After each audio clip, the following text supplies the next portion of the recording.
السلام عليكم ورحمة الله وبركاته. ألف ألف ألف مليون مبروك لكل أهلاوي في جمهورية مصر العربية، ولا عزاء لأي زملكاوي اشترى فانلة الوداد. ومعلش بقى سهرناك معانا. ألف مبروك يا جماعة بجد، الفوز رقم 11 لفريق النادي الأهلي.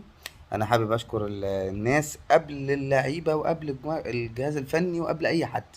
الجمهور، الجمهور كلمة السر. حابب أشكر أسهر الطاهر، حابب أشكر الحارس المرمى بتاع سان داونز، حابب اشكر كل المنظومه، حاسب حتى التحكيم الفاجر حابب اشكره عشان بين نفسه قوي.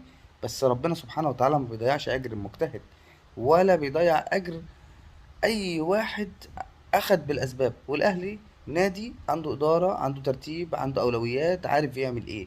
فده اسمه اخذ بالاسباب. فربنا ما بيضيعوش حتى لو جه حكم ظالم، حتى لو جه حكم مرتشي. والله ربنا موجود يا جماعه. فانا بقول لكل اهلاوي الف الف مبروك، وبقول